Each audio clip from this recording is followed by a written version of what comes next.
for making the trek up to the second floor to join us for this panel. It is my honor to be here with you today. I will talk quickly but try to enunciate so that you can hear and understand me while conveying too much information in not enough time. So thank you for bearing with me in advance. As perhaps many of us doctoral students do, both to our benefit and often to our detriment, I follow in the steps of my supervisor, Christian Danz, who is the professor of systematic theology here at the University of Vienna, particularly in his understanding of religion. Professor Danz understands religion as a performative act, in German, a Vollzug.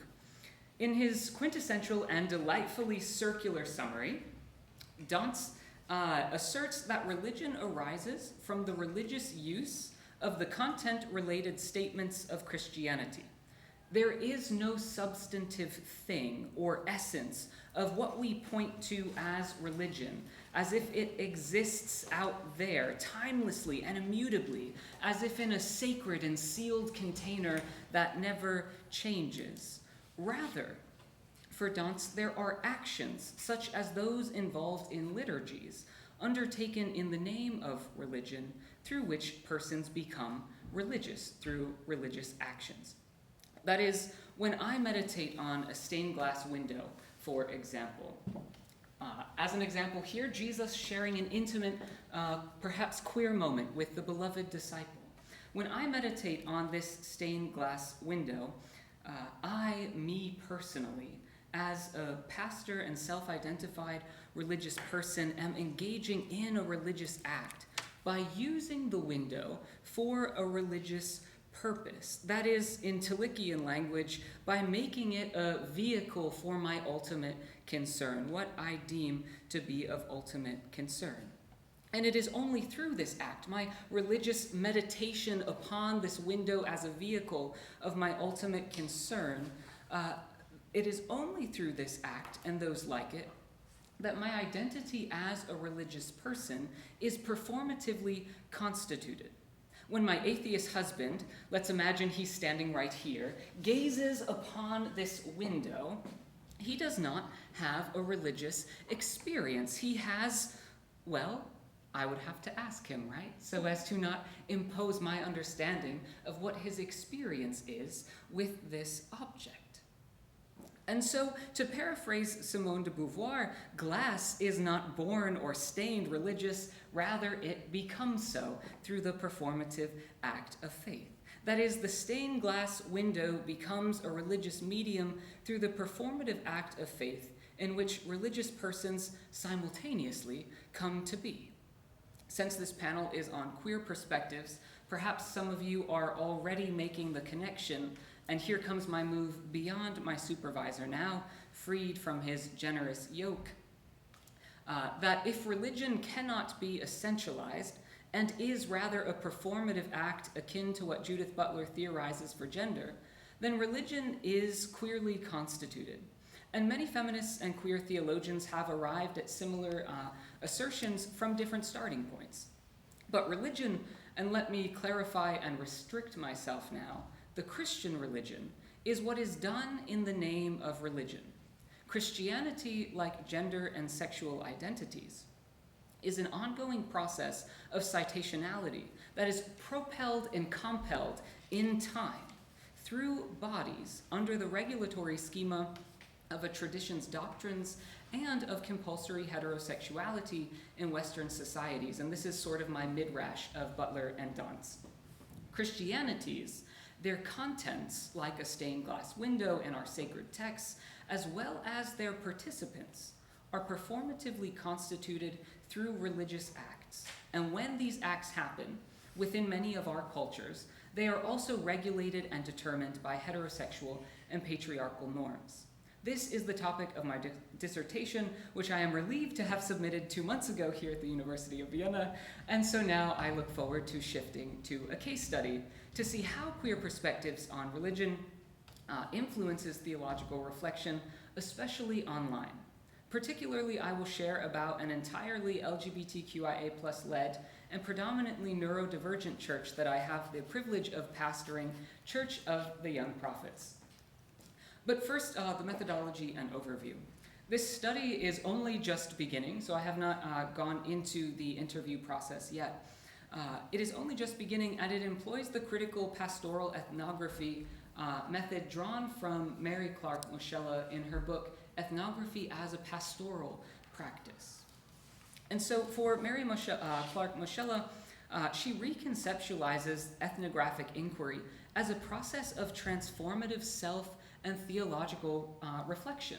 Pastors are already supposedly having conversations with our communities about their deepest held beliefs. And so how can we then use the ethnographic process and the position of the pastor, keeping in mind the power dynamics, but using that relationship that's already there to the benefit of the community and to scholastic theology?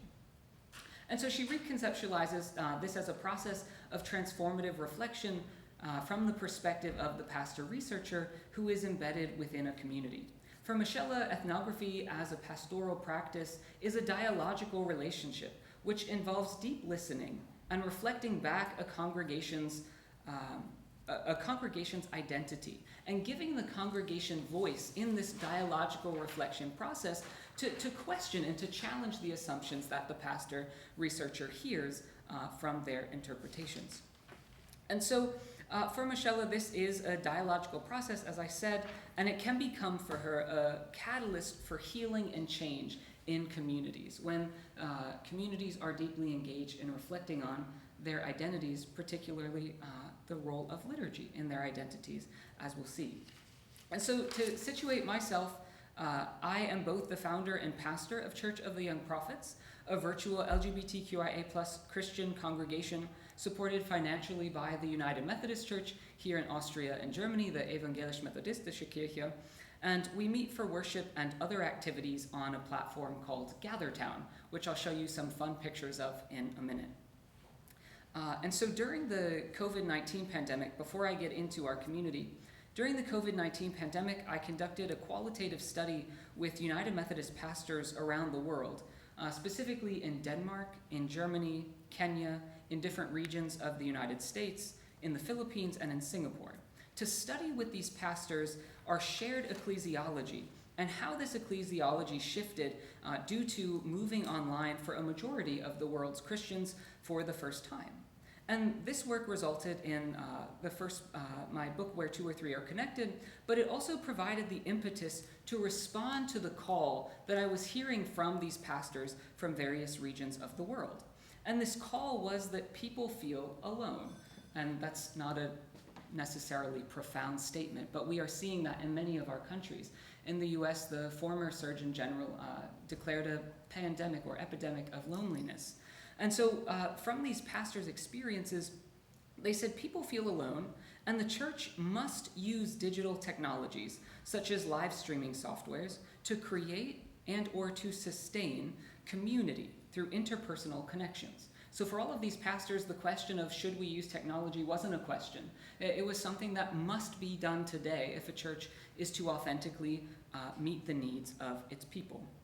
And so thanks to these insights, it became clear to me in my tradition's language, in Wesleyan theological language, that digital technology did and has the potential to, and here's the Wesleyan language, become a means of grace for the church. That technology was more than a mere convenience. It became, for many of these folks, a channel for God's mercy, compassion, and justice.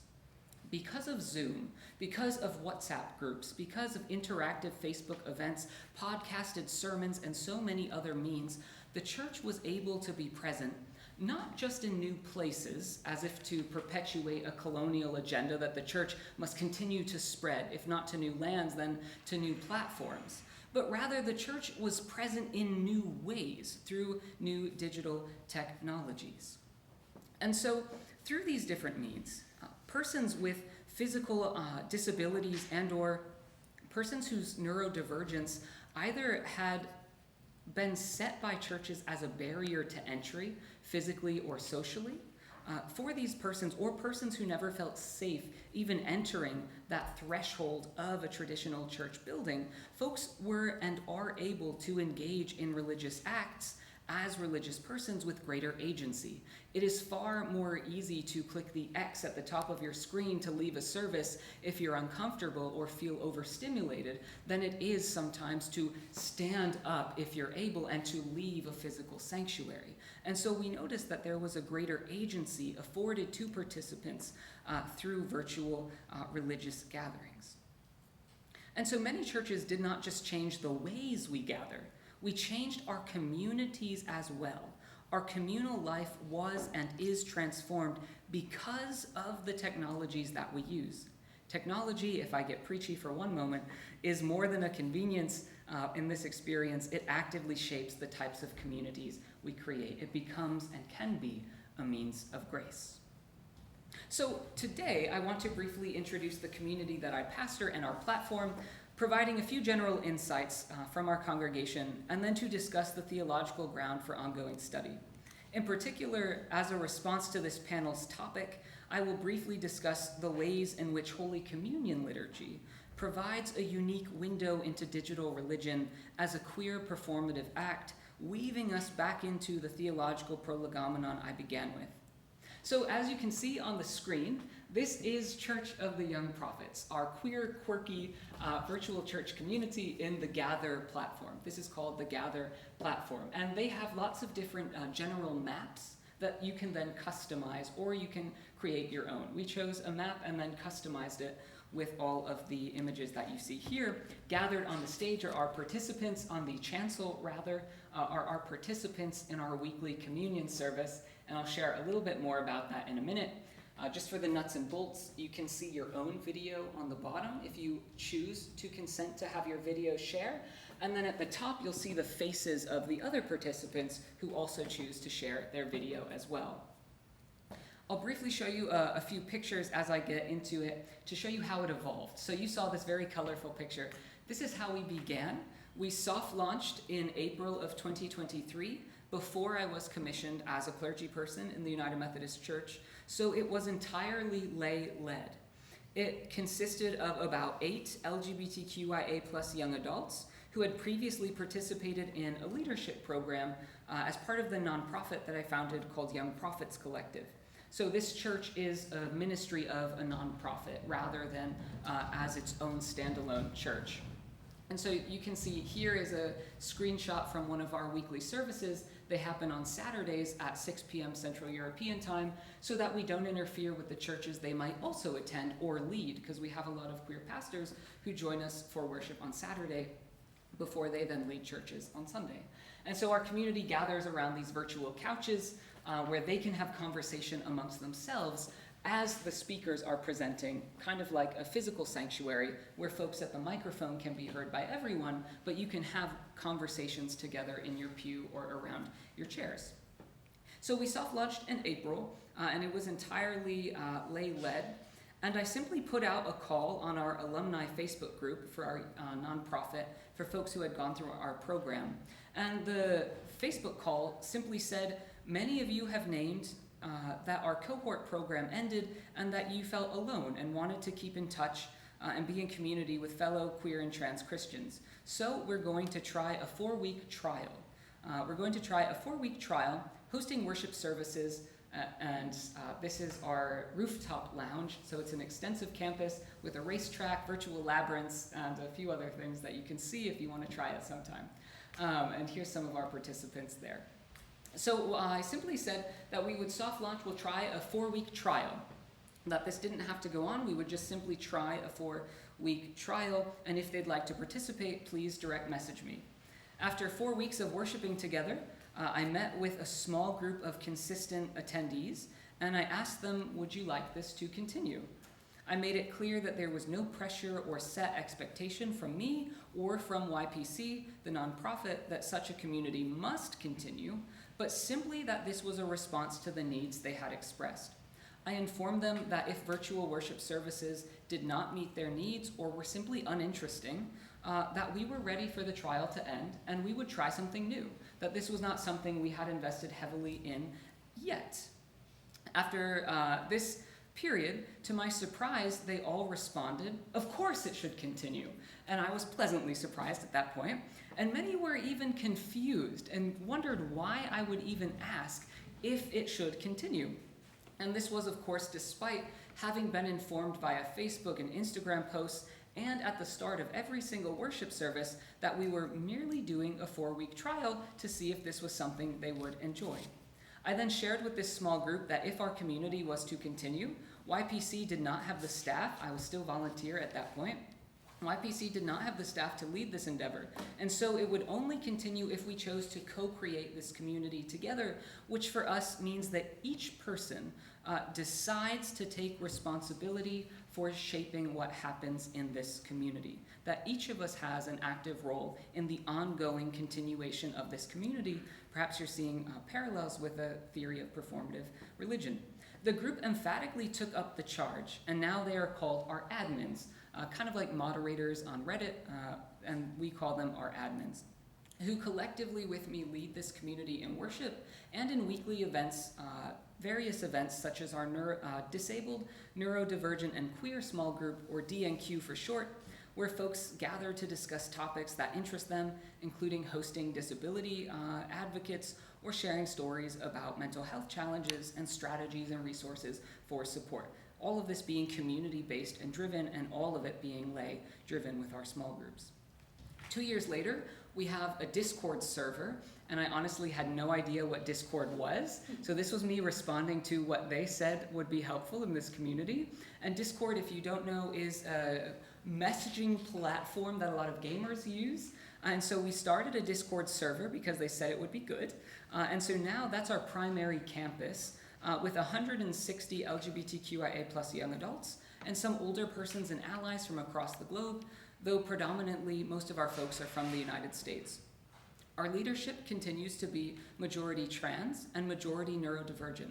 Our sanctuary and virtual campus has grown and expanded, as you saw through the photos, and we now offer services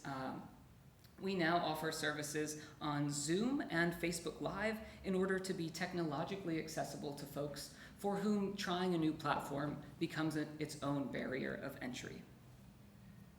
And so in our Gather campus, our attendance has not dramatically increased. Our first few weeks during the trial were 6 to 8 people, and now we average 12. Since adding Zoom and Facebook Live, we average 5 people on Zoom and 5 live participants on Facebook, with an average views per service of 200. Our explicit ethos has been to prioritize authenticity and safety over quick growth, which has meant we rely primarily on word of mouth and DMs to other queer folks on Instagram and through a few targeted Instagram ads, though the meta platforms we have noticed have become more toxic and difficult for us since the election of the current US president. So last summer, as we come to a close here, last summer we started our communion services. And communion, our weekly services of communion, we started them in order to offer this opportunity for folks who were either unable to attend our weekend services. If you're German speaking, they're a bit more Freikirche in style, a bit more emphatic and ecstatic. And so the other reason for our services, our communion services on Tuesdays, were to try something more liturgical. And so our communion services try to meet a more liturgical community. These services are only 20 minutes at 12 p.m. Eastern Time, 6 p.m. here in Central Europe, and they are every Tuesday. It consists of a responsive communion liturgy that's on the screen that we developed based on the official liturgy of the United Methodist Book of Worship. Each participant is invited to prepare a space or altar in their dorm room, apartment, home, or car if they're pulled over, and to get a grain and a juice that are, quote, edible and meaningful for them. I learned from the pastors that I interviewed during the pandemic that we should not be too restrictive. So for example, we refrain from prohibitive statements such as you must not or you are not allowed to use a cookie and a Diet Coke, while also inviting participants to be intentional and reflective about the elements that they choose. In our communion instructions, which are shared on Discord and Instagram, we say, quote, you are encouraged to use whatever you have on hand as Jesus and his disciples would have done this as well. And also, because this is a sacred ritual, try to use items that you feel would not detract or distract from the moment. For example, a brownie might take away from the historic nature of the experience, but that's up to you. So we try to be clear in our directions, but also not prohibitive. Finally, as I come to a close here, if during the liturgy, specifically during the epiclesis, the invocation of the Holy Spirit, we pray, make us one with Christ, one with each other, and one in solidarity in all the world. Those are the words that are spoken over the communion elements and the gathered community. And after these words, the epiclesis, the members move forward and their avatars come to receive communion, or our folks online on Zoom are named, and we name them and give them communion, and we can hear them say amen as we share audio. And so each person receives communion together after this epiclesis. So if Christianity is a performative act, then as Dance notes, it must rely on media. It is realized it comes to be through persons who are consciously consenting to participate in religious acts, often involving various media, such as stained glass windows, a grain, and a juice for Holy Communion, and today digital technologies, as a necessary medium for what it means for many people around the world to practice their faith or to become Christian. I and my community are brought into, or rather, we consent to consciously participate in the ongoing perpetuation of Christianity, which always means a transformation, because no repetition can ever be an exact copy. And in our case, the ongoing performative act of faith constitutes Christianity as a religion, as a queer act. And so finally, in these very quick 3 final points, firstly, the structure and the transformations of our embodiment of Christianity are queer for at least 2 reasons. Firstly, in choosing to embody the Christian faith, one participates in its queer construction as a non-essentialized performative act through which religious contents and religious persons come into being. And the sacrament of Holy Communion is an excellent example of this, I believe. Secondly, because our community is made up of LGBTQIA+ persons, perhaps this is the low-hanging theological fruit here, that also makes our embodiment queer, that the continuation of Christianity is happening through queer bodies, so it is not only theoretically queer through a non-essentialized identity, but practically queer through the bodies that are perpetuating this identity. Finally, I'll add a third one, since this is a queer presentation, so I won't stick to binaries. The final one is that our embodiment of the Christian faith online brings to light the uniquely queer and audacious claim of the epiclesis in the communion liturgy that many bodies can become one. That this corporeality is somehow communally constituted. It's a calling to emphasize the strange, communally constituted audacity of the epiclesis, which I, as the pastor-researcher, experience online far more than I did in person. Because when I look out at my community, I am consciously aware that I am praying make us one with a trans sister who is in Uganda, with a young college student who is in California, and that together we are praying this claim, and it becomes so audacious and so queer to me. So, in conclusion, those are the different ways that our embodiment of the Christian faith online to me embodies the queerness that is essential to Christianity from a Patrick Chang queer theology perspective, but then also bringing in this non-essentialized notion. So thank you for listening to that very quick talk and for your time here.